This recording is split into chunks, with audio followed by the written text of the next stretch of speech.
ಸುಮಾರು ದಿನ ಆದಮೇಲೆ ನಾನು ಮತ್ತೆ ಬ್ಲಾಗ್ ಮಾಡ್ತಾ ಇದ್ದೀನಿ. ದಾವಣಗೆರೆಯಲ್ಲಿ ಮದುವೆ ಇರೋದಕ್ಕೆ ನಾನು ಬೆಂಗಳೂರಿಂದ ದಾವಣಗೆರೆ ಹೋಗ್ತಾ ಇದ್ದೀನಿ. ಸುಮಾರು ಒಂದೂವರೆ ವರ್ಷದ ಮೇಲೆ ಆಯಿತು ನಾನು ಟ್ರೈನಲ್ಲಿ ಜರ್ನಿ ಮಾಡಿ. ಮನೆಯಿಂದ ರ್ಯಾಪಿಡೋ ಬುಕ್ ಮಾಡಿಕೊಂಡು ರೈಲ್ವೆ ಸ್ಟೇಷನ್ ಕಡೆ ಹೋಗ್ತಾ ಇದ್ದೀನಿ. ಹಾಗೆ ನಮ್ಮ ಫ್ರೆಂಡ್ಗೆ ಆಲ್ರೆಡಿ ಫೋನ್ ಮಾಡಿದ್ದೆ. ಸೊ ಅವ್ನು ಆಲ್ರೆಡಿ ರೀಚ್ ಆಗಿದ್ದಾನೆ. ಫಸ್ಟ್ ಅವ್ರು ರೀಚ್ ಆಗಬೇಕಿಲ್ಲ ಬೈಸ್ಕೊಳ್ಳೋಕ್ಕಿಂತ ಮುಂಚೆ. ನನಗಿಂತ ಮುಂಚೆ ಬಂದವನೇ. ಪ್ಲ್ಯಾಟ್ಫಾರ್ಮ್ ಯಾವುದು, ಟ್ರೈನ್ ಯಾವುದು ಅಂತಲೇ ಗೊತ್ತಿಲ್ಲ ಇವನಿಗೆ. ಫೈನಲಿ ಯಾವ ಸೀಟು ಅಂತ ಹಿಡಿದು ನಾವು ಸ್ಲೀಪರ್ ಬುಕ್ ಮಾಡ್ಕೊಂಡಿದ್ವಿ. ನನ್ನ ಮುಂದೆ ಕೂತಿರೋರು ಕೂಡ ದಾವಣಗೆರೆ ಹೋಗಬೇಕಿತ್ತು. ಅವರೊಬ್ಬರು ರೈತರು. ಅವರು ಆರ್ಟ್ ಆಪ್ರೇಷನ್ ಆಗಿತ್ತು, ಅದು ಫ್ರೀಯಾಗಿ. ಹೇಗೆ ಏನು ಅಂತ ಅವರೇ ಹೇಳ್ತಾರೆ, ಕೇಳಿಸ್ಕೊಳ್ಳಿ.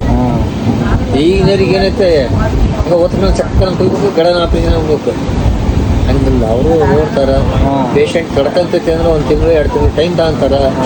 ಇಲ್ಲ ಅಜ್ಜಿ ಭಾಳ ಸುಸ್ತು ಸೀರಿಯಸ್ ಐತಪ್ಪ ಅಂತಾರೆ, ವಾರ 15 ದಿವಸದೊಳಗೆ ಮಾಡಿ ಕಳಿಸ್ತಾರೆ. ಈ ಥರ ದೇವರ ಹೆಸರಲ್ಲಿ ಏನೇನೋ ಮಾಡೋ ಬದಲು ಈ ಥರ ಮಾಡಿದ್ರೆ ಎಲ್ಲರಿಗೂ ಉಪಯೋಗ ಆಯ್ತದೆ. ರೂಮ್ ಅದಾವು, ದಿನ ಬಡಿ ಉಳ್ಕೊಳಕ್ಕೆ ದೂರದಿಂದ ಬಂದವ್ರಿಗೆ ಉಳ್ಕೊಳಕ್ಕೂ ಸಪ್ರೇಟ್ ರೂಮ್ ಐತೆ ಅಲ್ಲಿ ಸಪ್ರೇಟ್ ಅವು. ಸಾವಿರಾರು ಅವರು ಅವ್ರು ಯಾರು 40 ರೂಪಾಯಿ ದಿನ ಬಾಡಿಗೆ. ಬಾಡಿಗೆ 40 ರೂಪಾಯಿ. ಈಗೇನು ಮಾತಾಡಿದ್ರು ಅವ್ರಿಗೆ ಒಂದು 3 months ಬ್ಯಾಕ್ ಅಷ್ಟೇ ಅವ್ರಿಗೆ ಆರ್ಟ್ ಆಪ್ರೇಷನ್ ಆಗಿರೋದು. ಸುಮಾರು ದೊಡ್ಡ ಹಾಸ್ಪಿಟ್ಲಲ್ಲಿ ವಿಚಾರಿಸಿದ್ದಾರೆ, ಒಂದು 20-25 ಲಕ್ಷ ತನಕ ಆಗುತ್ತೆ ಅಂತ. ಬಟ್ ಒಂದು ಹಾಸ್ಪಿಟ್ಲಲ್ಲಿ ಅವರು ರೀಸೆಂಟಾಗಿ ಸರ್ಜರಿ ಮಾಡಿಸ್ಕೊಂಡಿದ್ದಾರೆ. ಯಾವ ಹಾಸ್ಪಿಟ್ಲು ಏನು ಅಂತ ನಾನು ಮುಂದಿನ ವೀಡಿಯೋದಲ್ಲಿ ಹೇಳ್ತೀನಿ ನಿಮಗೆ.